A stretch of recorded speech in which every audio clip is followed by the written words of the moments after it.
That's how live stream nowadays. Wow. I'm going to give it a couple minutes before we fully dive into this game. Thank you to everybody who's in the chat right now. I am joined by my guest, Super Mario Hoops 24 on YouTube. The links should be down below in the description. Follow him on Twitter as well. While we're kind of waiting for more people to join, Super Mario Hoops, you want to tell them who you are and what you do on YouTube? Yeah, I'm just a basketball fan, just like Suns Geek over here. My team is the Bulls, but I post content about pretty much everybody. I'm on YouTube. You can find me on Instagram, Twitter, basically anything you can think of. And yeah, I just create the type of basketball content that I like to talk about. Yeah, man. And you're one of the rare fans who, I'm not even joking here, that I could talk NBA history with for hours. And I'm not even joking. So probably during the off season, we're probably just going to go live and talk. You made an incredible video about Oscar Robinson and Stephen Curry. So you're one of the rare people that I can talk to about those kind of vintage NBA players. So shout out to Super Mario Hoops 24 for joining me today.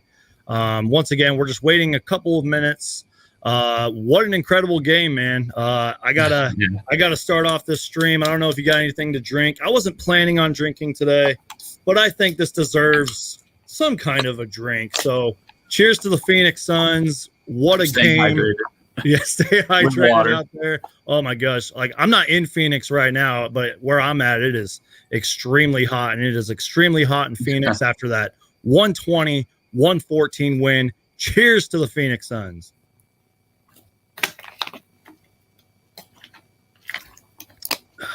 I'm not quite cool enough. I gotta. It's all good, man. What's going on in the back there, man? What's that little face there? You got this little fat head of me. That's awesome. I might as well. Maybe I should just show it off, man. Show it off. That's awesome, man. But I figured it'd be cool for the background. Shout out to Norman, who says the Suns are 5-0 on Sundays in the playoffs so far. And speaking of that, Norman, the Suns have won 8 straight playoff games, which is insane. And against the Clippers, who have won 4 straight. So exactly, they kind of got the better end of them on there. Exactly. So on that note, let's get started, man. Just real quick off the top, what were your takeaways from this game? We'll dive into the box score and everything, and I got some notes to read. And just really, what were your just takeaways right off the bat? What did you think of this game today? I think the first takeaway is that, Chris Paul wasn't playing, but it seemed like he was still there in the form of Devin Booker's mid-range shot. He literally couldn't be stopped in the mid-range. Every single time he was going in and it. Now, I got to give credit to the Clippers. Paul George was still playing the playoff piece supposed to be, but exactly. The Suns, all these guys stepped up, and this is the thing that you see when they play at their best throughout the season. Ayton with 20, Bridges with 14, Crowder 13, Payne 11, Johnson 12. There's not many teams in the league that can do that, where 6 or 7 guys score over 10 a game, especially the game yesterday with the Nets and Bucks, where they only played 5 or 6 guys almost the whole game. So it's kind of hard to get that many guys scoring, so efficiently and all that. But I was probably the son I was most impressed with was probably Cam Johnson. Right. I think his off-ball movement, and I've seen it throughout the season, his corner threes have just been unstoppable throughout the year. But even, he made one where he made a backdoor cut off the ball, went in for a layup, getting the rebound and bringing the ball around to go. I believe Jackson was on him. He's kind of doing a little bit of everything out there. So, credit to the Suns. I think that they deserved this game, and they ended up going up 1-0 as a result. Well, guys, that's our live stream for today. Thanks for joining us. No, man, I 100% agree with you. You were absolutely right. People contributing all around, and that's what you need when Chris Paul's out. And sure, I get it. Kawhi Leonard's not playing either, but Chris Paul is like the quarterback, basically. And it's, DeAndre Ayton said something, I'm paraphrasing here, but he said something along the lines of even if Chris Paul had that shoulder injury, DeAndre Ayton said like just him being on that court brings them a quietness, a calmness, and really just gets them focused. And the fact that he wasn't even in the building tonight, I don't think you could really tell. I think having 6 or 7 days off was huge for the Phoenix Suns. And I agree with you about Cam Johnson. That's somebody who kind of struggled in the playoffs so far, just because I don't know if it's bothering him anymore, but he had like a wrist injury. But he's a fantastic shooter. I think he's actually a really overlooked defender, and I thought he was pretty good on defense tonight. But having those kind of players step up without Chris Paul is huge. Like we saw it kind of in the past, like with Torrey Craig stepping up in big moments and just other players. Cam Payne was huge in the Lakers series. So just those little step ups that the Suns need. That's why I was like, look, yeah, it sucks that Chris Paul isn't going to play in game 1. We don't know what his status is going to be like for game 2, but I'm confident. I believe in my team. And speaking of my team, I got to show off my shirt real quick. Western Conference Champions 1993. I had to bring this bad boy out. Haven't worn this shirt in a long time, and I thought it'd be appropriate. All I will say is that it's a shame that they weren't the NBA champs that year. That's the Chicago Bulls, man. Oh, man. So once again, you guys, I'm joined by Super Mario Hoops 24. He's a Chicago Bulls fan, but again, he covers all the NBA on his channel. Go check him out. Links down below in the description. And once again, man, we seriously got to do that NBA history live stream one day. But just an incredible game, man. There was just so many times where the Suns would respond every time the Clippers went on a run. I'm not much of a boxing guy, but this literally reminded me of a boxing match. Just punch after punch, response after response. And that shows how deep both of these teams are. I feel like the Suns are a little bit deeper. I think we've seen that throughout the entire season, all the playoffs, but this Clippers team, they're good, man. They're not going to go away. They will respond in game 2. So I guess really how do you think the Clippers will respond? I'm kind of putting you on the spot with a few questions here and there, but what do you think the Clippers have to do better in game 2? I think that they just need more around Paul George. I mean, if you saw like the way they closed out the Jazz, you know, in that fantastic fashion, by the way. Yeah, like, and I mean, I'm not saying like, okay, Terrence Mann, go drop 40 again, because like that's not gonna happen. But like, you know, he had, you know, at least like a pretty solid game. Reggie Jackson showed up, you know, Batum, Pat Bev. You know, I like what I saw from DeMarcus today. I think that he got a little crazy with the fouls, which is a bit of a concern if they need him out there. But you know, outside of that, the only other person that really played well was, you know, Reggie Jackson alongside Paul George. Morris, he hasn't really rebounded well since. He's like a hit or miss. Yeah, like and I've said before the playoffs, like I originally going in, I picked the Clippers to win the title this year. Wow. Now I didn't think Kawhi would get hurt. Like, right. You know, that wasn't my expectation. But the one guy I was looking at a lot, and I'm like, Marcus Morris, he's up and down. So if he's getting like so much playing time, if he's taking a lot of shots, today he was 3 of 11, 0 of 5 from 3. Like that might be the difference in the game. Just, you know, that. And you could look at a lot of things there because this game was so close. I think the biggest lead was 10. So, and it was only like that for like one possession. So this is a close game. And yeah, I think that it could just be like a little few things either way that could change the outcome. Yeah, absolutely, man. And again, both teams will make adjustments. There are things the Suns need to clean up. I know that they won this game, but you know, the Clippers, they made it tough on them. They were in it the entire game. There was one point I think the Suns were up by like 10 way late in the fourth, and the Suns just had a meltdown on defense. I think the Clippers hit like 2 back-to-back threes. But I can't believe that I've gone 10 minutes within this live stream without talking about Devin Booker, who had his first career triple-double before turning 25. I guess the only players to do that are Oscar Robertson, Luka, and Devin Booker himself. Devin Booker finishes the night. Where are my numbers? I'm totally missing them. I think he had like 40 points. Sorry. 40 points, 13 boards and 11 assists. Thank you for saving me on that. I'm sorry. My numbers got It's okay. I had a handy. 40 points, 13 rebounds, 11 assists. He's the second Suns player ever with a 40-point triple-double in the playoffs. I think Steve Nash was the last Sun to have a Suns playoff triple-double. Right there in the back. Yeah, just exactly. My legends on the wall right here. And Devin Booker is joining that. I could talk about Devin Booker, all day, because he is going to be one of the all-time greatest Suns players when it's all said and done. But the fact that Devin Booker is playing so great in these playoffs, and I don't know how many live streams you've watched of mine. I've seen you in the chat, so thank you so much for the support, by the way. But I've said this so many times. I said there are games, even throughout the regular season and in the playoffs, where Booker would have like 25 points. We know Booker can do that in his sleep. He had 40 points tonight with or without Chris Paul. It's like, if he can keep doing that, like, it's over, man. Like, Devin Booker is so good. No matter who the Clippers threw at him defensively, it didn't matter. He's one of the mid-range gods. I'm sure Chris Paul taught him how to become a mid-range god. You know what I mean? But that's just my point. He had 40 points tonight when in, some playoff games here and there, he had 25 or like 17, and the Suns would still get wins. This is Devin Booker's team, and he was incredible tonight. He was lights out.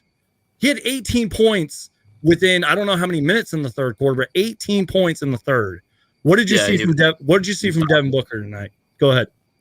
I mean, I saw he was like the mid-range god. Like, he literally couldn't be stopped. Every time, he kept hitting that shot, the crowd was getting more and more into it. So obviously he's going to keep going back at it. But the Clippers, they just didn't really have an answer. And I think that's the biggest, you can look at Kawhi, arguably, one of the best players in the league, and he could drop 30 or 40. But the thing that they're going to miss the most is his defense, because when the times matter most, he took Luka in the first round, and he did a good job on him in the fourth quarters. He took Mitchell before he got hurt and got them back in that series. But, I don't know who that guy would be for the Clippers. I mean, would it be Paul George? He was a Defensive Player of the Year candidate a few years ago, but we haven't seen like that from the Clippers outside of Kawhi. They played good team defense together, but I don't know if there's going to be one guy that's going to be assigned, go stop Booker or go stop Chris Paul if he comes back. Like, that's going to be hard to find. Exactly. And, maybe this game would have been different if Kawhi was there, but then I can throw that counter argument back saying this game would have been different. Yeah, exactly. Yeah. So I try, and Jay Crowder said it perfectly. He's like, next man up mentality. He's like, we just got to play this. Like, yeah, you can't replace Chris Paul, but he's like, we got to play as if we are playing without him. And, that's how this team has been all year. I've been a little bit throughout the season. I was kind of critical of the Suns defense. I didn't really trust it because they were like, this is a top 10 defense. But guess what? We've seen this top 10 defense throughout the playoffs, and it has been incredible, man. Just what a game. I'm just looking at some numbers here. Yeah, even to go back, I think, to the Lakers series, I believe a lot of those games were, under 100 or very close to 100. This game today, it didn't seem like there was too much defense until the fourth quarter. Right. But, because it was 93 to 93, after. Yeah. So, I mean, that's around 120, 130 range. That's not typical playoff scores, but I think that they really stepped it up when they needed to. And, at halftime, it was 57 to 54. And I think both teams were playing great on both sides of the ball, but I felt like the offense was better from both teams. The Suns were shooting 58% at halftime. And let me look at the numbers here. They finished the game shooting 55% from the field. So even though the defense was there from both teams, this was an offensive game. I want to ask you, what did you see tonight from DeAndre Ayton? Because I thought he was huge in the first half and really throughout the entire game, because I don't really know. He's been huge all playoff series. He's earned himself a huge contract in the future. So what have you seen from DeAndre Ayton this game and really throughout the entire playoffs? Yeah, I don't know if I had messaged you or if I've said it in your chat before, but I think I've said that, DeAndre Ayton, he's the X factor for the especially Suns. this series. Especially in this series. And he was even big in the Lakers series too. And really all of them. I mean, like he did a good job on Jokic, last round.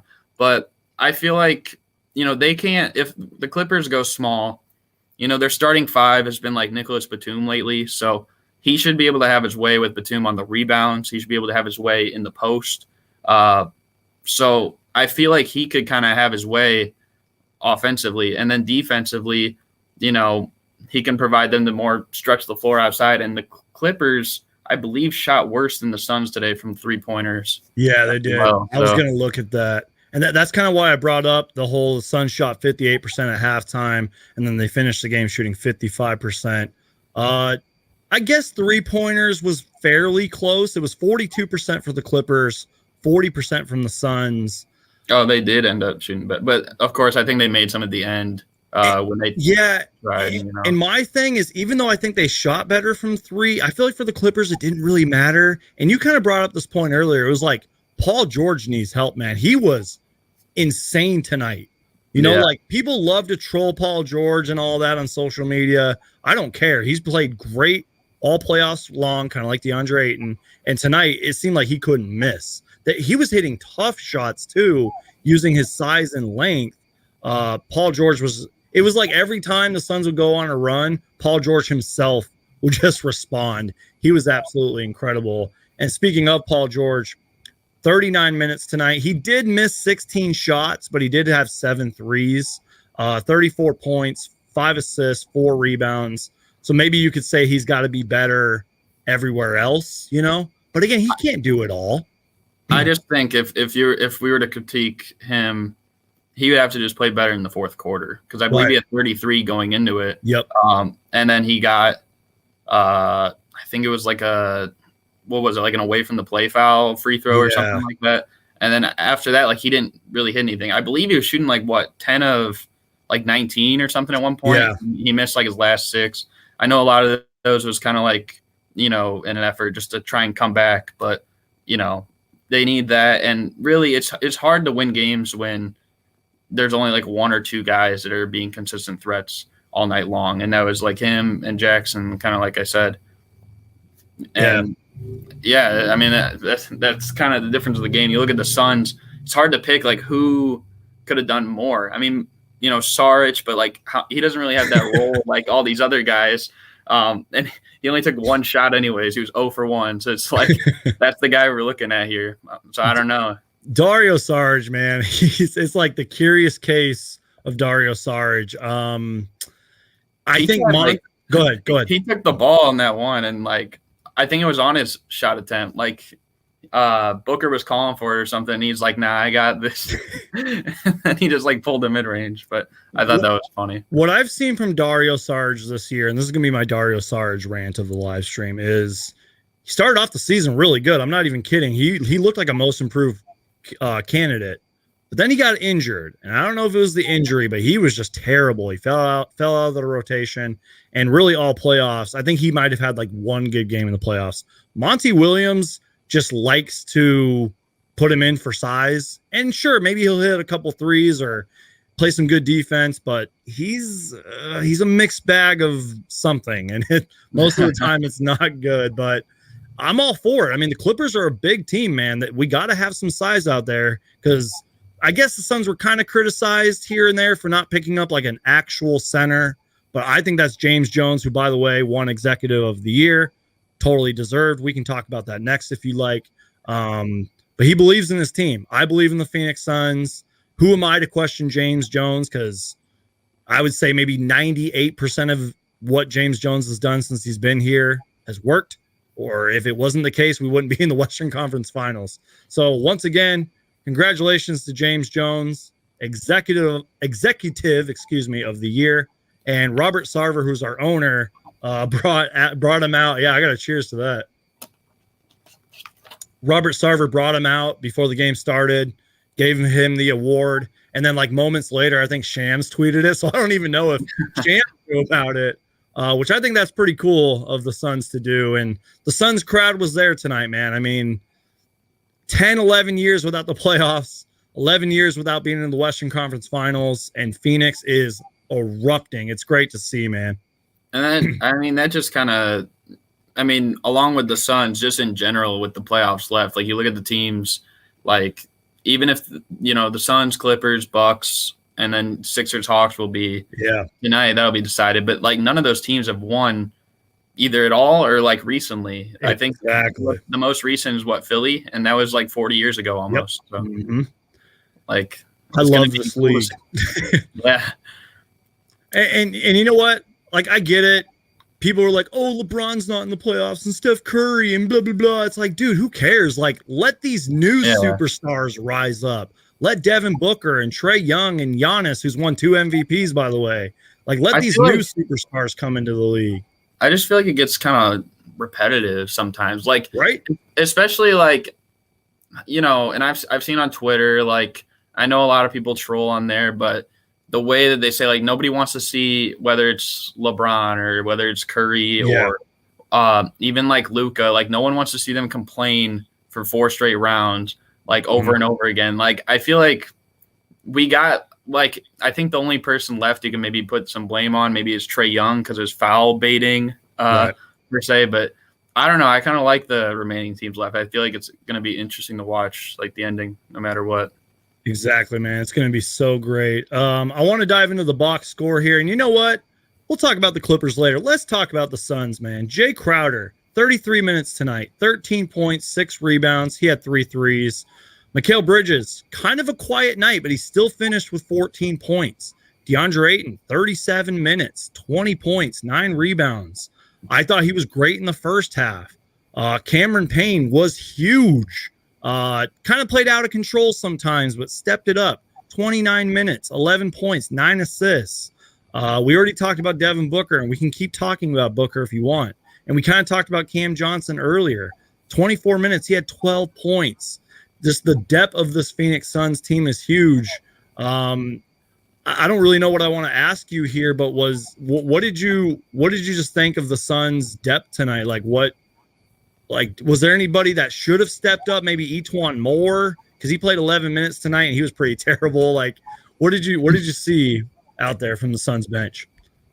I mean, I don't know how much more you could really ask for them. I mean, like I said, Cameron Johnson, he played well. Torrey Craig, doing Torrey Craig things. I didn't even mention Torrey Craig, but he had 18 points and 6 rebounds. Like, that's huge.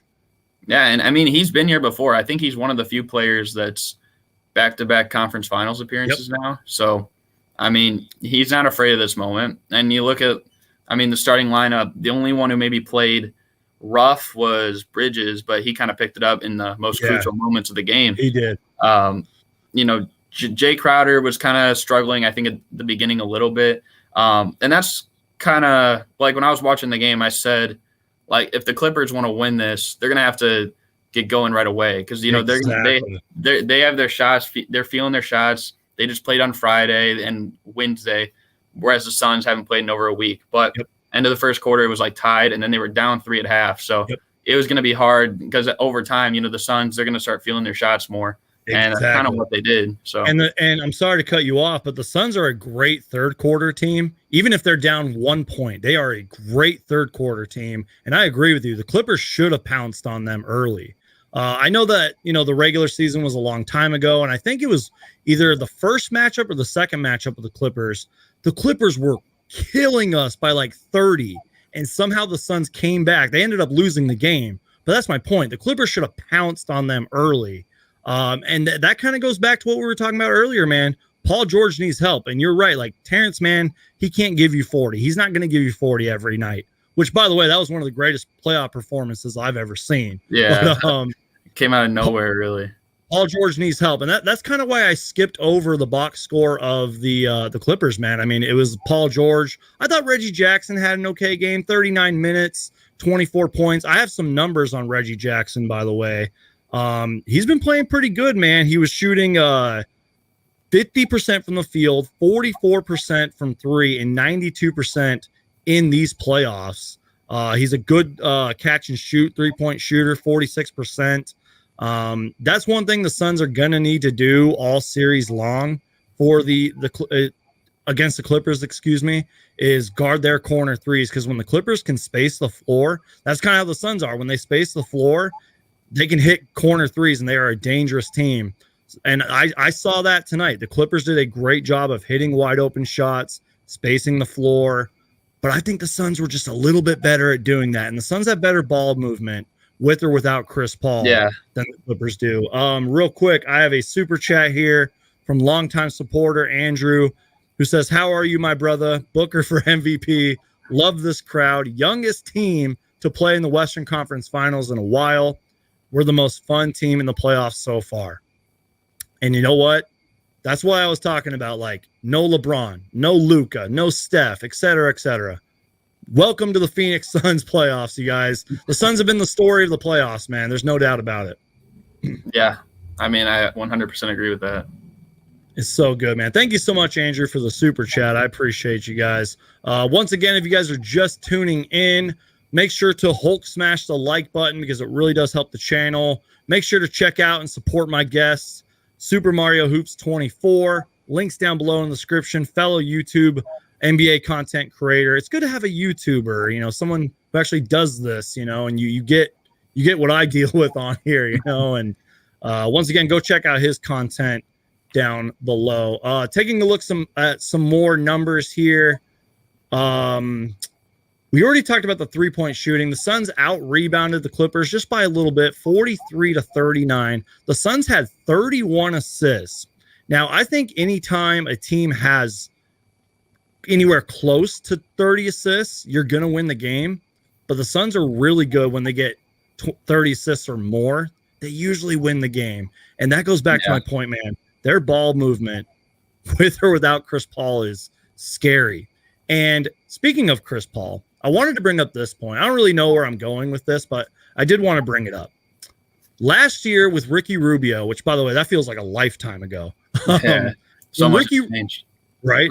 When Ricky Rubio was not, like, whether he was injured or off the court, the Suns' offense was just completely different. It just seemed not as good, especially the ball movement.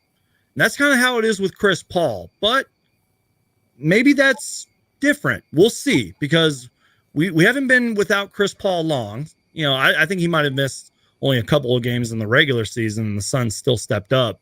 But I guess that's kind of my point. Like, Chris Paul's impact is so huge, but the Suns found a way to counter that. And I think that's where Campaign was really – I don't think I'm giving Campaign enough credit. Once again, he was huge in the Lakers series. He had 9 assists tonight. He was attacking the basket. He reminds me so much of Ish Smith. I love that guy. I love Ish Smith. So again, I don't really know where I'm going with that whole rant on Ricky Rubio and the ball movement and without Chris Paul and all that. But 31 assists, man. That's huge for me. I feel like, you know, doing that too without Chris Paul. And I feel like a lot of people, if they aren't Suns fans from the outside, they might be thinking, you know, Chris Paul is the whole X factor why they're up there. And he's the biggest reason for sure. But, you know, like we were talking about James Jones, and, you know, we talked about the moves they made to bring in like him and Crowder, but it's also partially like the moves he's out, you know, like we talked about Rubio, like what's Rubio done this year? And like Kelly Oubre, he got clowned all by the Warriors. I know. Aaron Baines, you know, like Aaron Baines is probably like, you know, he's probably wanted in Toronto right now or something like that. Hey, I'll take him for cheap, man. Bring him back. I got to a point where it was so bad for Aaron Baines where they were playing like 6 guys, resting all their starters, and he was the 6th man off the bench somehow. Like, you know. I absolutely agree with you, man. And you're right. Like, I was one of the biggest Kelly Oubre fanboys ever, but we basically had to sacrifice Kelly Oubre and Rubio to bring in Hall of Fame point guard, CP3, mid-range god Chris Paul. Like, what was I thinking? I should have been like, yeah, just do it. Like, bring him in. I was so foolish. I didn't know what playoff basketball was, you know, like 10 years without a playoff appearance. I forgot what it was, you know? Well, I feel like people got brainwashed a lot when, you know, after everything that happened with him and Harden and, you know, like that press conference after they lost to the Warriors, and Harden's like, I know what we need to do. And that was get rid of CP3, and everyone put the blame on him. Right. And now we're looking the last 2 years, he's, basically single-handedly, I think truly, they weren't going to vote him, but I think truly he was the most valuable player last year with the Thunder. Right. And then, this year, what he did with the Suns, he was the biggest reason why they're up there. And then you look at Harden, and I know he was hurt, but I mean, in the critical games, he just didn't show up for the Nets. So it's interesting how that all works out. We are 30 minutes in. Once again, make sure to Hulk smash the like button. I'm with my guest, Super Mario Hoops 24 on YouTube. Check out his content. My dogs are barking in the background. Not sure if you guys can hear that. But thank you to everyone who's in the chat. You guys are just killing it. I'm trying to keep up here, and I can't do it. If you guys got a good question for Super Mario Hoops and I, make sure to let us know. Leave it in there. If you see a good question, man, let me know about it. But just what an incredible game, man. I haven't been reading the chat too much. I'm not going to lie. I've been getting so invested in talking. I'm like, no, it's okay. Go for it. I encourage it because the chat, they're clutch, man. They ask good questions. And when I start running out of steam, they start throwing in the questions and it keeps the chat going. I just came to a realization, kind of a biased one here. The Suns are 3 wins away from an NBA Finals appearance. Like, I've literally been trying to process. I'm glad the Suns had a week off. I needed it because all this uploading and live streams but it's insane, man. Like 3 wins away. You're a Bulls fan. You know what winning is. Well, not lately, but lately. No. But still, I mean, we're in the Western Conference Finals. That's insane, man. I can't wrap my head around it. I don't know where I was going with that, but you're going to need a new shirt if they get off with it. Right? By the way, my dad was nice enough for my birthday, and he bought me the first Suns playoff T-shirt in 10 years, and I'm glad I own it. I'm going to have to disagree with Sports Wikipedia here. Well, I guess I agree and disagree with him. He says Devin Booker is already the greatest scorer in Suns history. I'm biased about this. well, who do you got? Who do you think? I have the Suns' all-time leading scorer, Walter Davis, on there. But I've made videos about it. I've tweeted it multiple times. Devin Booker's going to pass him. I think Devin Booker maybe has 11,000 points, 10,000 points already to his career, and he's in his 6th year. So I agree, but I disagree. Sports Wikipedia. Maybe once Booker passes Walter Davis on the Suns all-time scoring list, but I feel like it's like how you look at the 3-point shooting. Like, Ray Allen has the most, but I think most people would say Curry is the best shooter. So I mean, Walter Davis, he's great. He's one of the best, probably for sure top 2 with Booker, but I don't know. Booker's been playing insane lately, especially in these playoffs. So exactly. And Anonymous says, is Booker a future Hall of Famer? I love how I worded this. I said this in one of my first playoff live streams. I said something like, a lot of these guys are building their Hall of Fame resumes already. I mean, like Giannis, Trae Young, Jason Tatum, et cetera, et cetera. And I'm serious, man. Booker's, he's got to maybe win a few awards here and there, but he's already in the Hall of Fame, 70 points. They sent his jersey to the Hall of Fame. So, but what do you think about that? You think Booker, and really, you can name anybody else, is Booker a future Hall of Famer? I mean, the biggest thing for making the Hall of Fame, and I know more as probably a Bulls fan, is you got to be healthy enough to make it. I know what you're talking about. Yeah, you know who I'm talking about. And no, I think he even still has a chance to make it. Like, it's not like he's just not going to make it, but he's 6 years in, man, and he's so young. Yeah, so young. If he keeps playing like this, then for sure he's going to make it. But there are situations like the one I'm referring to where it could be on the fence if something happens. So if everything goes right, I think that he will be for sure. I think guys like him, Trae Young, Mitchell, like all these guys that are like kind of playing well in the playoffs, they should be on track to do so.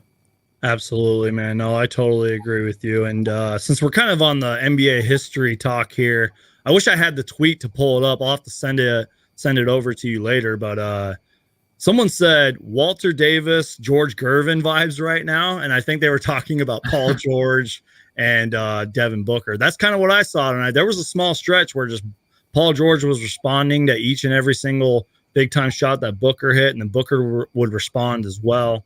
We're witnessing it, man. Whether, we can't predict the future, but Devin Booker, man, he's going to be one of the greatest Phoenix Suns players of all time. And he's one of the greatest Suns scorers of all time already. And he's 26 years old, I think. 24? I don't know.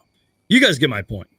Where would you rank him right now, like as a Phoenix Sun all time? Top 10. But you look at my wall, man. There's a lot of legends.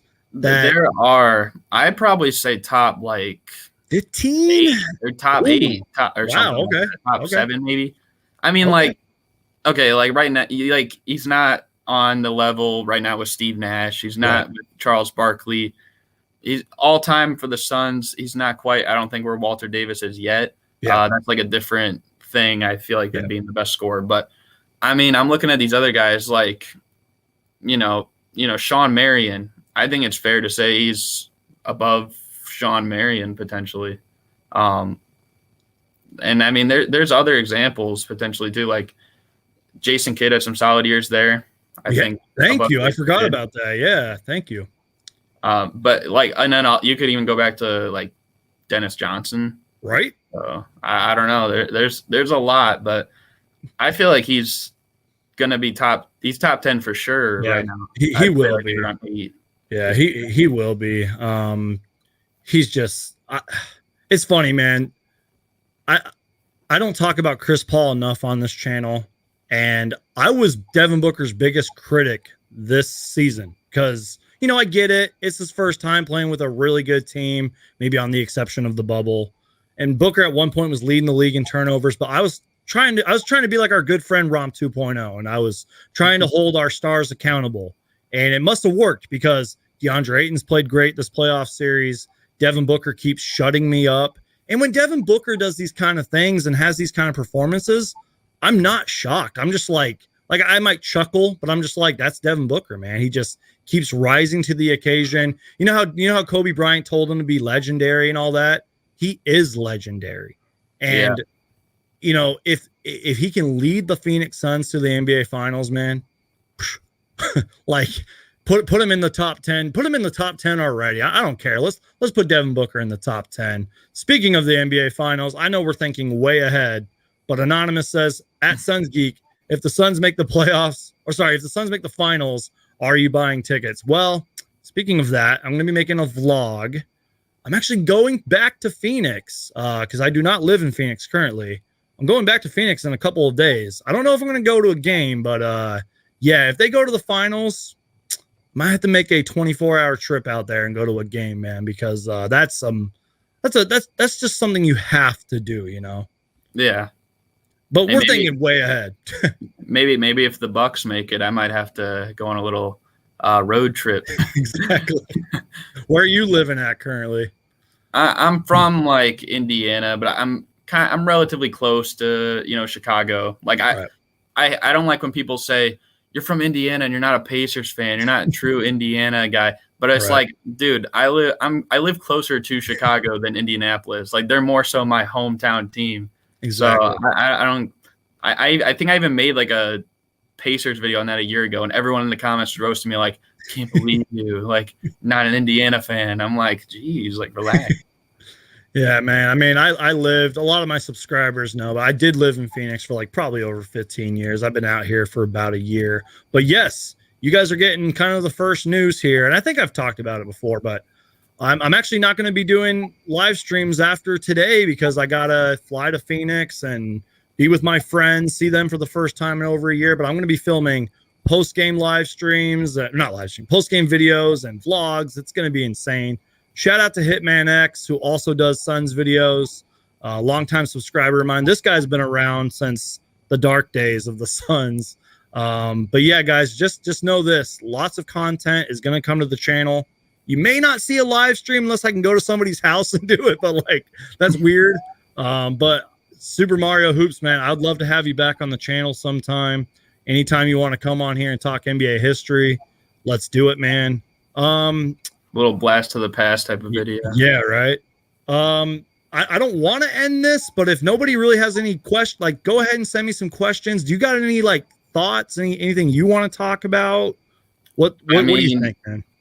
I will say, the Phoenix Suns right now, they're 3-0 in game ones in the playoffs. The Clippers are 0-3, but of course, the Clippers are 2-0 when going down 0-2 in the series. So what do you think about the next game? You think like exactly like what could that be? Bad news winning, or do you just think like nah, Suns in 4 like the Nuggets series, or Suns in 6 like the Chris Paul tweet? But yeah, I don't know what you think. I'll just say this: the Clippers, they got a lot of momentum, and I think they deserve to win that Jazz series. Game 5 was great for them, and again, Game 6 was one of the greatest playoff games I've ever seen. They are a loaded team. I'm not expecting the Suns to win in 4 like all the fans are saying. They're just saying that because that one dude knocked that other dude out. But I think this is going to be a tough series, man. I'd be surprised if the Suns won in 5. I really think it's going to be 6 or 7 games. But again, if Paul George doesn't get help, maybe this series would be over. And I will say this too. I feel like today was a must win, especially since we had 6-7 days off. We were at home. And that's where I feel like Game 3 will be huge. If we can take Game 3 on their home court, Suns have home court advantage, by the way. I hope that answers your question. It's going to be a tough series, man. Yeah, I think for sure this game meant more for the Suns than I think it did for the Clippers. Right. Because if you look at it, like if the Clippers did win, then they get the one that they probably wanted on the road, and then they have 2 games at home after. And they might not even had Kawhi back then. They could very well get him back later. But of course, that's what I want to see. I want to see them go 6 or 7 games and both Chris Paul and Kawhi come back sometime in the series. Because that way, there's no excuse. I mean, sure, you can say, "Oh, Kawhi's still injured and Paul was out games 1 or whatever," but at least they have him. That's why I said that DeAndre Ayton quote earlier. Because Ayton was go ahead. I was just gonna say, I can already see people on Twitter being like, "Oh, well, Chris Paul was out games 1 and 2. Oh, right. Well, Kawhi was out games 1, 2, and 3." And then there's something like, "Oh, he had a minutes restriction on this." I can already see like all these people just like bending every straw for this. It would just be so stupid. And you'll get that troll that's like, Lakers are going to come back and win in 9 games or something stupid. If shit AD was healthy, like Lakers in 4. The Suns Disneyland or whatever path bubble to the finals. I hate those. Yeah. People just trying to get attention. But Z-Tune asked a good question, and I wish I had an answer. If CP3 doesn't get healthy, how many games will it take for the Suns to win? Oh, and that just makes me so sad. He said doesn't get healthy. Like, he doesn't have an injury. It's just COVID protocols. But I don't know, man. 7 games. I got to cop out there. I got to cop out. What do you think? Well, the question says how many games it will take them to win. You have to win 4 to win the series. Exactly. No, but yeah. You get my But I feel like if they both don't play, I feel like it's gonna go 6 or 7 regardless. If the Suns winning in 6 might be a little harder because that would be in LA. And then Game 7, I would probably favor the Suns if they're both not playing, but that could go either way. Anything could happen. We saw it the other day, like with the Bucks. I thought the whole time, I'm like, oh, the Nets got this, and somehow the Bucks pulled it off. Right. Suns Geek, do you think that if CP3 comes back and Kawhi Leonard does it, can the Suns win in 4? I think the Clippers could take a game, but you know what? We're going to have to see. We're probably going to have to wait 48 hours to hear the news. I don't think maybe we'll hear something tomorrow on Chris Paul's status. But just like Jay Crowder said, man, next man up. Monty Williams even said it. He's like, we're taking it day by day. We're just focused on the next game. I think I heard something on TNT, like how they said the earliest Chris Paul could be ready is Tuesday. Exactly. And I think that's when Game 2 is. Yep. So I mean, I feel like it's not like I don't know. I feel like he'll be back earlier than people assume. He might not play game 2, but I feel like, especially since they're up or something like that, and he probably still. I know his shoulder that he hurt from earlier in the playoffs. He might still even want that extra game off because if they were to go up 2-0 without him, that'd be huge. Yeah, that's huge. But yeah, I'm glad you brought up the shoulder thing, man, because I don't know if I've told you this, but I've had 2 shoulder injuries within like 4 years ish. One of them was in October, and I'm telling you, man, it is something else. Those injuries suck. And apparently, what Chris Paul had was a right shoulder contusion, but you saw it, man. You saw it in game 6 or game 5 of the Lakers series. You saw it throughout the entire Nuggets series. He was great. He looked at least 85%, maybe if not 100. But yeah, if he comes back and Kawhi doesn't, maybe the Suns can win in 5. I don't think it'll be an easy, but maybe they'll win in 5. I think Suns in 5 would probably be the best bet. Right. And, we kind of talked about this guy earlier. Torrey Craig should play way more minutes than Sarge. Again, I just think Monty Williams is playing Sarge for size matchup purposes. But Sarge has got to be better. I mean, I'm not saying he has to carry us to the NBA Finals, but just play better, Sarge. Get some points on the board, block some shots, get some rebounds, do something, Torrey Craig does all that. He's great. Sure, we didn't go get a real center, but Torrey Craig, all that playoff experience, that dude rebounds like he's Dennis Rodman. And I'm not even kidding, man. He's a great rebounder, can hit the occasional corner 3. I love Torrey Craig, man. Yeah, I feel like I've been pretty high on Torrey Craig probably ever since he gave me a high five walking in the arena tunnel. I went to a Nuggets Pacers game because I'd always wanted to see, the Joker. He's one of my favorite players in the league, but they didn't have any games in Chicago for the second half of the year. So I went to there. He gave me a high five. That's and awesome. maybe I always say maybe I gave him the Torrey touch. now he's just unstoppable. I remember when we traded for him, I was coming home from some errands and I was like, oh, the Suns got Torrey Craig. It's he was good in the Western Conference Finals a couple of years ago. And that was kind of, I think, before the trade deadline or something like afterwards. And again, man, James Jones just continues to do it. He's been our GM for 2 years now ish. And to get an executive of the award, that's huge. And who am I to question James Jones and all of his moves? He's fantastic. And my whole thing, I'm thinking way, way ahead here is I think I'm confident enough to say that the Suns are probably going to be good for 5 years or longer. And that's what the city needs. Not even just the city, the state of Arizona needs it. Suns fans need it. There's Suns fans all across the world. And we've been waiting so long for the Suns to be good. And we finally are good. And I'm not really worried about the whole Chris Paul contract thing. He loves it here. I'm confident that he's going to get a new contract down and re-sign. Have you heard any of that stuff? Do you have any thoughts on that? Yeah, I mean, I don't. Well, first of all, I don't think he's leaving at all. But exactly. He very well could turn it down and maybe get that money over a longer year, because you might think turning down $40 million or so for a year, that's insane. But if you think about it, what if next year he's injury prone or not the same, and then he wouldn't get as big of a contract? Maybe he goes in for a 2 or 3 year deal at maybe $25 million, gets more money, and the Suns keep him on the team. So I could see them very well doing that. Yeah. And again, man, he wanted to come here. Yes, on paper the Suns traded for him, but he was literally behind the scenes of all of that. He was I want to come to Phoenix. Send me to Phoenix, Sam Presti, the draft pick god. We could have a whole live stream about what the Thunder are doing. But yeah, man, and it's so exciting. And now that, the results are there and that we have a young core around us and that we're building and we have a Hall of Fame point guard, the future is bright in Phoenix, man. I mean, give him all the money. Because sure, Jokic won the MVP, but it's Chris Paul is showing why he was the MVP, in my opinion. I think that's it, man. I don't know if I got anything else. Chat, do you guys got anything? I'm trying to get caught up here. Suns Geek, what if Scottie Pippen wasn't wide open on that 3 in Game 6 of the NBA Finals in '93. Would the Suns upset the Bulls? Likely. I don't know, man.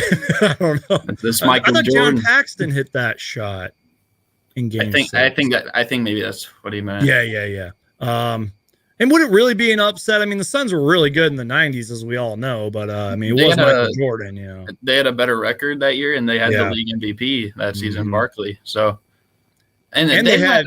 Go ahead. I was just gonna say they had a really good team. Like, I feel like, you know, obviously having Barkley and Kevin Johnson, people know, but like, I don't think people realize about, you know, like Richard Dumas. Yep. Like, that guy, like, people want me to do a video on him so bad, and I'm like, I want to, but you know, like his career was, you know, kind of cut short. Yeah. So I feel like a lot of people don't talk about him. And then also Dan Marley, I feel like people now will just look at him and be like, oh, he's a plumber, an electrician, like he can't move or something. But like, I remember, I think even Jordan said in The Last Dance, like, he took it personal when he I think Krause said, like, called him like the best perimeter defender in the league. So like, this guy wasn't no slouch, and he did it on both ends. He was an all-star, man. You said it, both ends, 3-and-D player, athleticism. He's on that picture for a reason, man. And Kevin Johnson, I feel like Kevin Johnson doesn't get talked about enough, especially when it comes to Suns legends and all that. I wish I could answer the question. And the question was, you know, if he said Scotty, but he meant John Paxson. What if John Paxson wasn't wide open for that 3? Who knows, man? I just know that it's Michael Jordan, and he's arguably the greatest player of all time. And I think like Kevin Johnson, I think when Luka dropped like a 46 points he was like 45 points and 10 assists in a Game 7. I think they said he was the only one to do that since like Kevin Johnson. Right. So, I mean, that's pretty elite company. I was talking about the Suns fans being global, and I wasn't even kidding. UK here, been a Suns fan for 35 years. I'm telling you, man, I got fans, not just me, but Suns fans from France and Germany and all these other places, man. Suns are global. Shout out to my boy Carter. I'm actually going to be staying with him when I go visit Phoenix. So thank you, Carter. I appreciate you. He says, Philly and Atlanta, the winner of that series, if we go to the finals, which will... Sorry, I can't read. If we go to the finals, which will we go, Suns? How do you feel about how we'll stack up against them? So he's asking Philly or Atlanta. Wait, who else is in it? Milwaukee? I don't know. Yeah, Milwaukee and the Suns Clippers. I guess I'll put you on the spot. If we were to verse one of those 3 Eastern Conference teams in the finals, who do you think we'd match up better with? I need Romp here to be my Sixers guy because, you know, he could tell us all about that. But what do you think? Well, I feel like, you know, I think I watched all the Suns Sixers games this year. Right. And, you know, Embiid, he was kind of getting his. Of course, he's not really 100% either. Suns played great against the Sixers this year. Yeah, and didn't I believe they won both of them, right? Yeah, they went 2-0 against them. So I feel like, and Ayton did a solid job on Embiid. Like, yeah, he dropped, like 38, I think. But he's going to get his. But I think it's just more so like the way he goes about getting it. I don't really know how I feel about the Sixers right now. The Hawks, They're a great story. I wouldn't. They're not. They're not. Yeah. I wouldn't pick them to, you know. They're a great story though. I'll give them credit where credit's due. They're great, but they're not great. And I think the Bucks, like, I feel like this championship is the Bucks to lose. Like, they're not. They don't have DiVincenzo, but almost everybody else, you know, they got Drew Holiday. That's the guy they wanted. I think he's a little overrated, even though a lot of people say he's underrated. But, you know, they have him, Middleton, Giannis. Like, it comes to a point where, you know, you got to make some decisions. I know a lot of people still aren't high on the coach, but they probably they have the most healthy team of these teams, like up near the top. You know, I wouldn't really. And they have Giannis. Yeah, and they have Giannis, the 2-time MVP. They really shouldn't have any excuse to lose. But the thing that just scares me is that, and I mean, Barkley even said it. Like, I think he looked over at Kenny Smith or Ernie or something. He's like, you know what? He's like, I think the Bucks are going to win the championship this year. He's like, they got to be the dumbest team because they make so many errors. You could look at the box score and see Giannis the other day. And it's like this dude should have like 55 or something like that. Or, Drew Holiday, just so much. Like, God, I just wish people would watch Drew Holiday more closely, because I know people look at what he did the Blazers a few years ago, but they don't realize, like, this guy, he misses so many opportunities. The one game he didn't drive at all on a hurt Harden. His hamstring was bugging him. He drove past him the one time. Then he starts settling for jump shots. And I know he hit some at the end of the game 7, but I don't know. But to answer the question now, sorry, I got carried away. No, that's okay. It's okay. I feel like whoever wins, because I think both Kawhi and Chris Paul will be back at some point. I think whoever wins this series should win the title. I feel like that's what I'm saying. I don't trust anyone in the Eastern Conference, especially, no offense to Rom 2.0, but with that Sixers meltdown. You know what? I will say, I will be offensive about that, because you look at the Sixers YouTube community, they're pissed. Like, they hate the Sixers right now. I don't trust anybody. The Nets didn't win, so I'm not scared of them because they're not even in it anymore. Go ahead. It just looks bad for the process, because, like, we were talking about Dario earlier, but it's like, imagine they still had him, and imagine they still had, like, Robert Covington, who I watched a lot of the Blazers this year because I like Dame. He's my second favorite current player. Incredible, behind, man. D Rose. So he's just in. But he didn't have anything from, like, Covington was missing layups, dunks. He was getting scored on at will. Like, that's the thing they got him for, defense. And he couldn't even do it. Yeah. He missed open threes. And I honestly think it might have been the face mask for him too. Like, ever since he put that on early in the year, like, he just wasn't the same. Yeah, he was cursed. For real. I mean, obviously it's not going to be easy, and we're thinking way ahead, but it is something to think about. The Suns are 3 games away from the NBA Finals, which, if you would have asked me at the start of the season, do I think the Suns would have gone to the NBA Finals, I would have said no, because it's on record. I've said we'd probably win about 45 games. I said we'd go far in the playoffs, but I didn't think, there's so many other Suns, people that didn't think we'd go to the NBA Finals or the Western Finals. It's incredible, man. And again, I don't trust anybody in the East. Maybe if the Nets would have won that series, I would have been scared of them. I will say, I think if the Nets won, like, because they're likely going to get Kyrie back at some point. It seemed like he was just about to return. I think Harden would have been back. Timing, yeah. Like, if they were 100% in the finals, I mean, you don't want to hear about. I don't see how the Suns would beat them. Even the Clippers, they might match up a little better, but I don't know. Like, it's hard to stop 3 scorers like that. And dude, there was a game, it might have been our second matchup with the Nets, where we were great in the first half. It seemed like it was going to be a blowout. And I remember Harden took just by himself. There was no KD, I don't think, and there was no Kyrie, and he just killed us. I remember taking a photo of Devin Booker, and he just looked like shocked, and they killed us in the second half. And I was like, that was just James Harden, and it's like, with all of them, whether or not they would have been fully healthy, that would have been a scary matchup for the Suns. Go ahead. I was gonna, and I just feel like Harden, he was so great in the regular season, but I feel like not enough people really say this, but I personally feel if you're able to play in the game, then you're healthy enough to be out there. Whether or not you're dealing with an injury. And I gotta respect, Luka for, I think, saying that in the first round, because he said he was dealing with, I really forget what the injury was. It was so long ago. There's so much that's happened. Right. Yeah. It's hard to keep track of it all. I think it might have been like a shoulder or something like as well. Yeah. But he said, like, there's no excuse, like, I'm out there playing. But Harden as well, like, going out there and just the way that he didn't perform after that. Right. Like, it makes you look at a guy like Donovan Mitchell, who's also not 100%, and he's doing just about everything he can to get the Jazz there. But, some of his teammates let him down as well.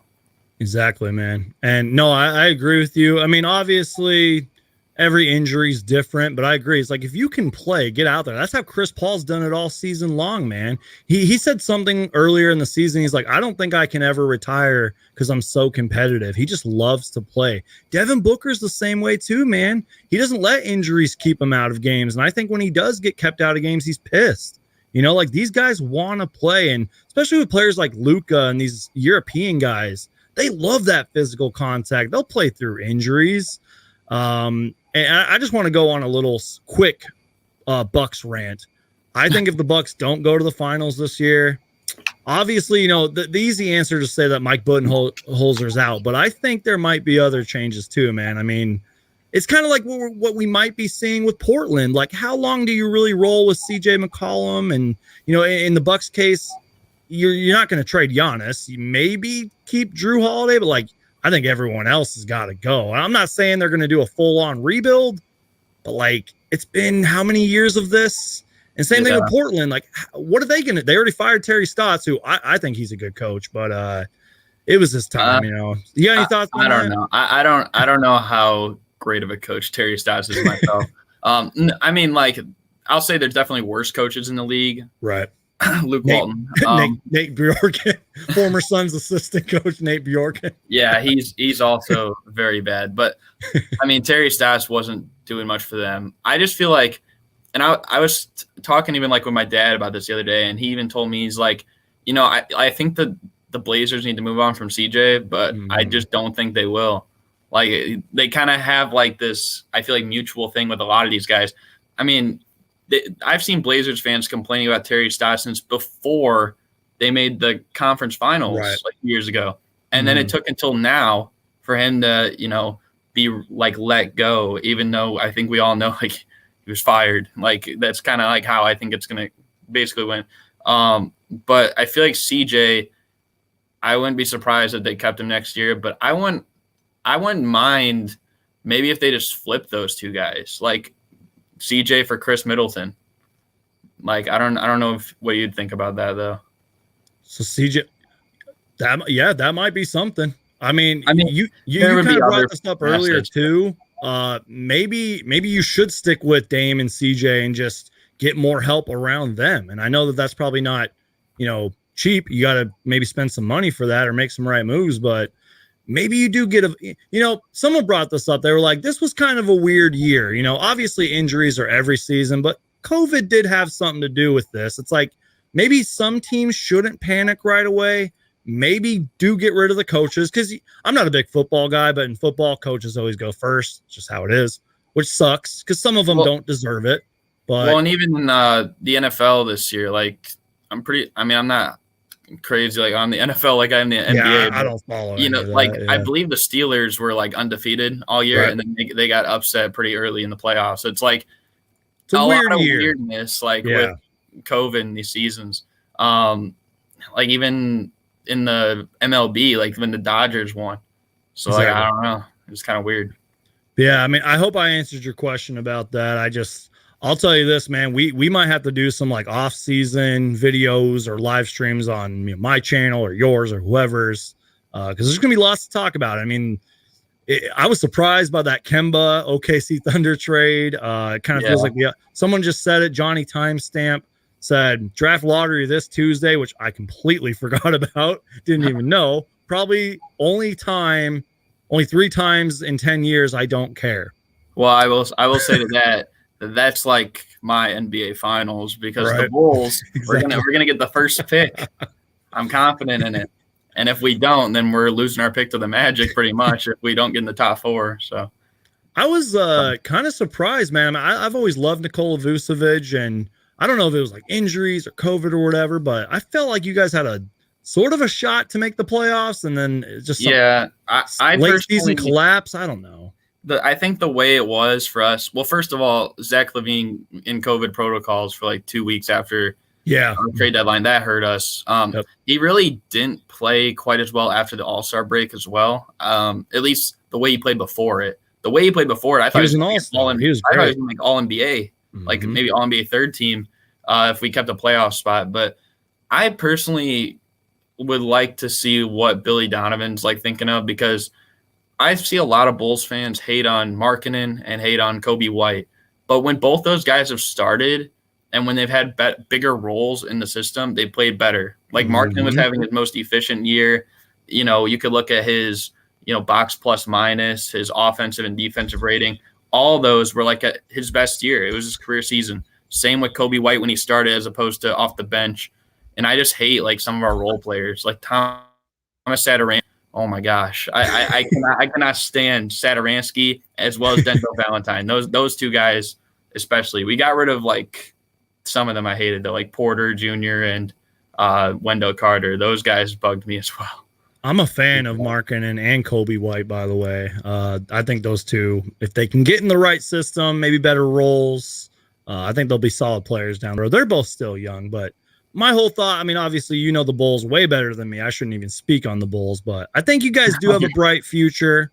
I mean, I think you guys did make a great move in Nikola Vucevic. Zach LaVine's a star. You got hopefully young pieces to put around him. But I agree with you on Lauri Markkanen. That guy's got to be in the right role because he was good. And then just, I don't know if it was injuries or I heard something like they just weren't using him right, like off the ball or something like that. I don't know. And players go through slumps. We've seen it before, but hey, if you guys want to send him to Phoenix, man, I'll take him. I mean, maybe if you give us like Cam Johnson. Right. But no, I mean, I like Vucevic as well. Even before we traded for him, he was like one of my top, I think 10, 15 favorite players in the league. He was great, man. Like he's been great, but you know, his defense is a little bit, you know, sus. Mm-hmm. So there's that, but I don't know. I just think we need more time. I kind of look at it like when the Kings traded DeMarcus Cousins to the Pelicans, and that first year they didn't make it, but then the next year they came back and they were playing really well. So, and when him and Anthony Davis were healthy, man, they were good. But yeah. Speaking of DeMarcus Cousins, I'm sorry to cut this conversation. He came out of nowhere tonight. He had like what did he finish with? 11 points? 11, but what was he had that monster dunk on Dario. Like I was like, where's DeMarcus Cousins been all season? I was like, is this legal? Like, can you not play a guy forever? And I guess he played like a little bit in the Mavericks series, but it didn't seem like it. I forgot he was on the roster, but I think you mentioned this earlier too. He was in foul trouble. The Suns might have to respond if they keep playing him from his size. But yeah, DeMarcus Cousins coming out of nowhere, man. But he couldn't save the day.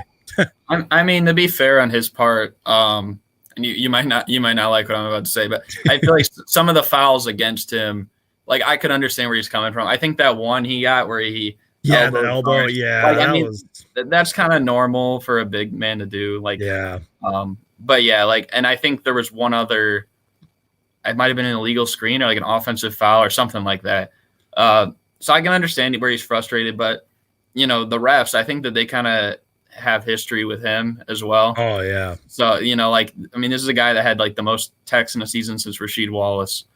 So like, you know, they haven't let that go from his Sacramento days and all the complaining and whining that he used for all the younger people watching. Rasheed Wallace got a lot of technical fouls. Let's just say that. I think you kind of just gave your thoughts on it, but I was going to ask what you did think of the officiating tonight, because I remember in the Lakers series, it was very favored in the Lakers. I'm biased when I say that, but it's true. I mean, I think the refs did have it out for the Suns in the Lakers series. I think it got better in the Nuggets series. I'll kind of go a different way. I think there was a lot of ticky-tack fouls, man, like little fouls that probably shouldn't have been called. So I guess, you know, that was, I don't know. A lot of ticky-tack fouls. Maybe next game let them play a little bit more. I think there were quite a few. I remember the one, I think it was on Terrence Mann, like when Booker took a mid-range shot. I don't know if that's a foul. Like like it looked like he hit, I saw that too. I was like, was that really a foul? I saw that too. And I always think back because like Derrick Rose, my favorite player right now, he had a game like 2 years ago. MVP candidate. MVP. But he had a game like 2 years ago. They were playing the Lakers when he was in Minnesota. He had like 7 threes, and it still is to this point his career high in a game. Wow. Then he took one at the end of the game, and he shot it, and Tyson Chandler hit him on the hand, and he thought he got fouled, but they called that part of the ball. You know, but of course now we're looking at like situations like this, and it wasn't just this one. I'm pretty sure there were other ones. I think maybe in the Clippers Jazz series as well. Like there was another one, I think, with Donovan Mitchell shooting a three where it got him on the hand. Right. And, you know, they called it. So it's like, I don't know how to feel about that. Yeah. And I'm like, he should have had a game winner, like going back. Like, But no, it's just weird the way that they officiate sometimes. But maybe they just didn't. Maybe they just thought he got him on like the arm or something. Yeah, and I get it. You know, I don't want to defend the referees at all because they've been terrible to the Suns, but like it is a hard job and you can't see everything. But my only hope is that they just let him play. You know, maybe call those hard fouls and hopefully it's in the Suns' favor. I will say this too, and this isn't like against any specific team. Like I've seen it all through the playoffs, but. And even my dad has said this a lot. Like, I feel like the refs lately, they just sometimes don't overturn a call just because they want to be right. Like, they don't, they just don't want to be like, oh, I was wrong. Like, I saw that a lot in the Suns-Lakers series. Like, and they would call something against the Suns, and they're like, nope, we were right. But it's like, were you? I don't think you were. It's just bad sometimes. If I had my way, I would have Adam Silver literally somehow meet with the referees and just show them tape, show them the film, talk to them, and go back to that 90s way of playing where, these ticky-tack fouls nowadays wouldn't be called a foul in the 90s. I'm old school. I'm biased. I'm a homer for saying that. But it's true, man. I mean, I think Adam Silver does need to do something about the officiating. I remember in the Lakers series, Cam Johnson set a screen and they called the foul. Like, there's just so many, and there's countless. You can go on YouTube and probably find all these horribly officiated calls and games. And I'm Adam sure Silver, if you're watching, do something about it. I'm sure you remember the one with the play-in game because you were probably watching like who we gonna play. Yeah, they called an offensive foul on Draymond, and he was set for a screen. He wasn't moving, and then they didn't call it a flagrant or whatever, but they reviewed it for so long on that one. That can kill momentum sometimes, man. Yeah. And, I remember, I think it was game 1, actually, with the Clippers Mavs. Everyone wants to talk about how they went down 2-0, but there was a play. The Clippers were winning by, I think, 2 with like 5 or 6 minutes left. And then Paul George drove, I think, on might have been Tim Hardaway Jr., and they called an offensive foul. They reviewed it. They kept the call, but it was, I kid you not, it was definitely a blocking foul on Tim Hardaway Jr. And I think he made the shot too. So that could have been like 5 points, could have been momentum all on the Clippers. It could have changed a lot. So, yeah, it's just like I said, Adam Silver, if you're watching, which I totally know you are because you're my biggest fan, Adam Silver, do something about the officiating, okay? On that note, I think I'm going to end this. This has been a great post-game live stream. The Phoenix Suns are 3 wins. Count them. 1, 2, 3. 3 wins away from the NBA Finals. It's not going to be easy, but I believe the Phoenix Suns can do it. Thank you so much to my guest, Super Mario Hoops 24. Link down below in the description. As you've seen throughout the entire stream, this guy knows a lot more about the NBA than I do. Big NBA history fan. The biggest Derrick Rose fan. One of the biggest Bulls fans too. Super Mario Hoops, once again, tell the people what you do, tell them where to find you, and any final thoughts to end the show. Yeah, I mean, I'm just a Bulls fan trying to make some NBA content that I enjoy talking about. Obviously, I got YouTube. You can find me on Twitter. I do a lot of trolling on Twitter too, so you might see that. Don't take me literally there. I've done that a few times this season too. It's okay. I usually just like to troll with like Laker, LeBron fans a lot. Hey, go for it. I approve of that message. But that's probably mainly what I do there. And then you can also find me on Instagram. It's just the same as my name here, Super Mario Hoops 24. Yep. And make sure to go follow him. And before we end, actually, I can't end this because my man Alan Bruce, who I keep joking, but I'm serious too. I owe this guy like 10 beers. He keeps donating awesome super chats. Alan, thank you so much, man. He totally did not have to do that, but I am grateful for it, man. I owe you a beer. Clippers, you can see, got desperate if they can't hit the 3, which I kind of agree with. When they it's kind of like the Suns though. When the Suns can't hit a 3, they do struggle. They can't win and they know it. Phoenix has so many ways to beat you. Well, Alan, you are clutch with that last minute $10 super chat. Thank you so much, Alan. You are way too kind, my man. And I appreciate that. But Unfortunately, I am going to end this live stream. So guys, quick little update. I'm going to be making a vlog about this. I will not be doing, I think I'm not going to be doing game 2, but you might see a post-game reaction video from me because I'll be in Phoenix for 4 days. It's going to be awesome. Vlogs are going to be coming, post-game reactions, live from Phoenix. Going to be with my friends. It's going to be a great time. And thank you guys so much for watching. Make sure to Hulk smash the like button. Please subscribe. Follow my guest, Super Mario Hoops 24. Links down below in the description. The Suns are 3 wins away from the NBA Finals. I will see you guys next time. Make sure to subscribe. And as always, guys, go Suns, go. Rally the Valley.